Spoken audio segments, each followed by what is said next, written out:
Hi, welcome here. It's Jessica Mahoney. This is ASMR reading of The Fellowship of the Ring, Lord of the Rings, Part 1 by J.R.R. Tolkien. Okay, so we got as far as chapter 3, Three's Company, and it's going really well and really exciting, obviously. We're on page 97, and I'm just gonna pick up where we left off, and please like and subscribe, and just hope we can get you into a sleepy or relaxed mood, or just for the vibes background. Let's begin. Do you realize that this is the very path that goes through Mirkwood, and that if you let it, it might take you to the Lonely Mountain, or even further, or to worse places? He used to say that on the path outside the front door at Bag End, especially after he had been out for a long walk. Well, the road won't suit me anyway, for an hour at least, said Pippin, unslinging his pack. The others followed his example, putting their packs against the bank and their legs out into the road. After a rest, they had a good lunch, and then more rest. So guys, I've just realized that I have read what I read last time. I hope you don't mind, and to the new subscribers or listeners and viewers, we're just going to finish up what we did, and then shortly we should be going on to the next page, which would be 98. The sun was beginning to get low, and the light of the afternoon was on the land as they went down the hill. So far, they had not met a soul on the road. This way was not much used, being hardly fit for carts, and there was a little traffic to the woody end. They had been jogging along again for an hour or more when Sam stopped a moment as if listening. They were now on level ground, and the road, after much winding, lay straight ahead through grassland sprinkled with tall trees, outliners of the approaching woods. I can hear a pony or a horse coming along the road behind, said Sam. They looked back, but the turn of the road prevented them from seeing far. I wonder if that is Gandalf coming after us, said Frodo. But even as he said it, he had a feeling that it was not so, and a sudden desire to hide from the view of the rider coming over him. It might not matter much, he said apologetically. But I would rather not be seen on the road by anyone. I am sick of my doings being noticed and discussed. And if it's Gandalf, he added as an afterthought, we can give him a little surprise to pay him out for being so late. Let's get out of sight. The other two ran quickly to the left and down into a little hollow, not far from the road. They lay flat. Frodo hesitated for a second. Curiosity or some other feeling was struggling with his desire to hide, the sound of whose drew nearer. Just in time, he threw himself down a patch of long grass behind a tree that overshadowed the road.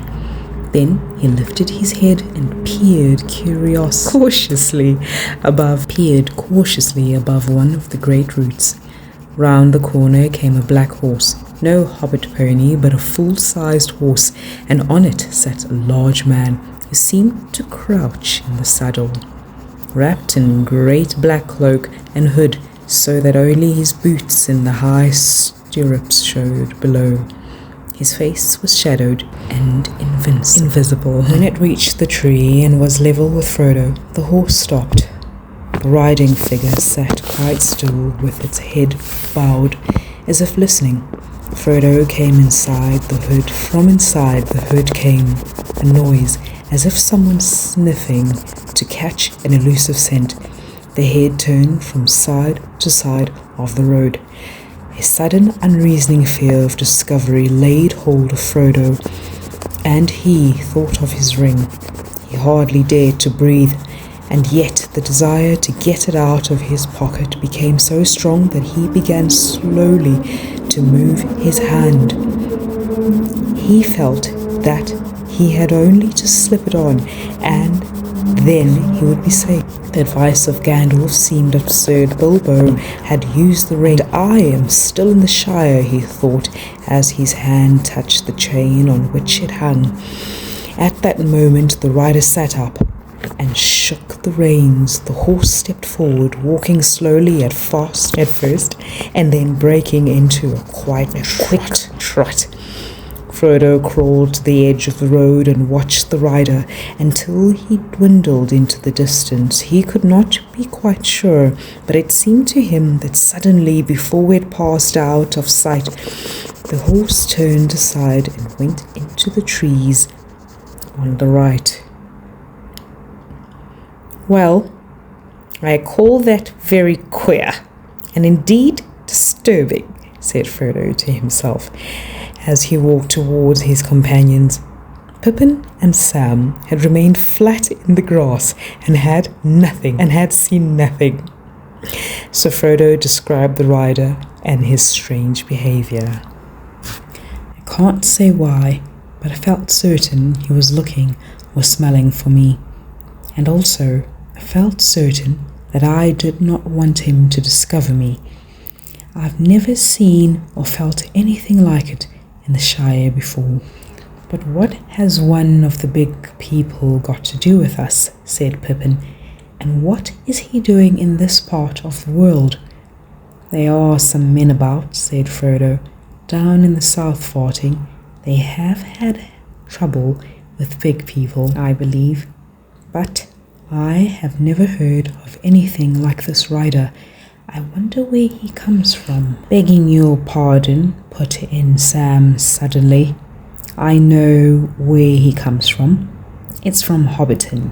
That's this here black rider comes, unless there's more than one, and I know where he's going to." "What do you mean?" said Frodo sharply, looking at him in astonishment. "Why, didn't you speak up before?" "I have only just remembered, sir. It was like this. When I got back to our hole yesterday evening with the key, my dad says to me, 'Hello, Sam,' he says. 'I thought you were away with Mr. Frodo this morning. There's been a strange customer asking for Mr. Baggins of Bag End, and he's only just gone. I've seen him on to Buckleberry. Not that I liked the sound of him. He seemed mighty put out when I told him Mr. Baggins had left his old home for good. Hissed at me, he did. It gave me quite a shudder. What sort of a fellow was he?' I says to the gaffer. 'Don't know,' says he, 'but he wasn't a hobbit. He was tall and black-like and stooped over me. I reckon it was one of the big folk from foreign parts. He spoke funny. I couldn't stay to hear more, sir, since you were waiting, and I didn't give much heed to myself. The gaffer is getting old and more than a bit blind, and it must have been near dark when this fellow came up the hill and found him talking to the end of our row.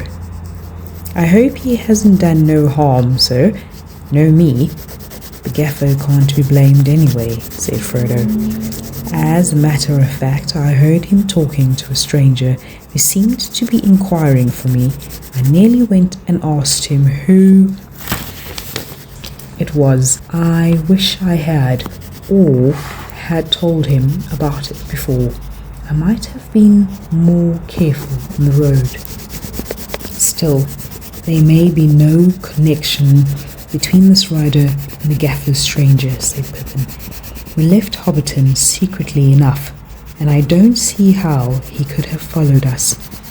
What about the smelling, sir? Said Sam, and the gaffer said he was a black chap.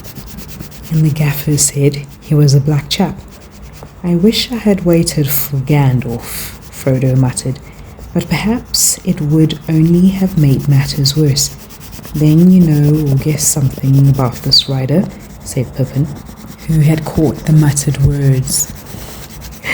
I don't know, and I would rather not guess, said Frodo. All right, Cousin Frodo, you can keep your secret for the present if you want to be mysterious.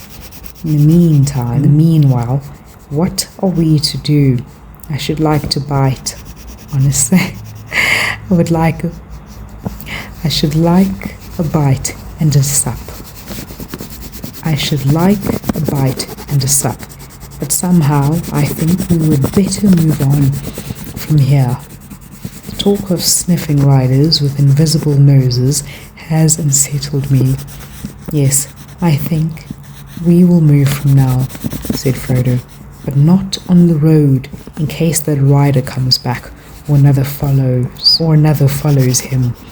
We ought to do a good step more today. Buckleland is still miles away. The shadows of the trees were looking long and thin on the grass as they started off again.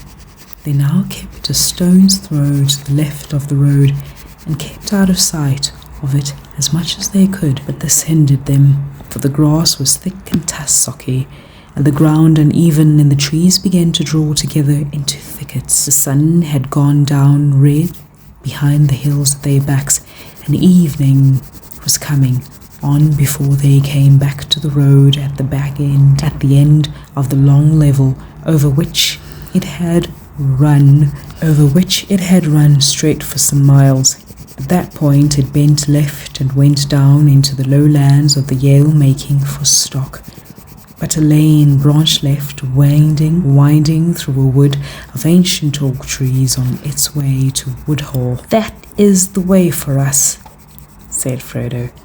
Not far from the road meeting they came on the huge hulk of a tree. It was still alive and had leaves on the small branches that it had put out, the round, broken stumps of its long fallen limbs. But it was hollow, and it could be entered by a great crack in the side away from the road. The hobbits crept inside and sat there upon a floor of old leaves and decayed wood. They rested and had a light meal, talking quietly and listening from time to time. Okay guys, I think this is what we got time for today. Thank you so much for watching and listening. Please like and subscribe, and I'll see you soon.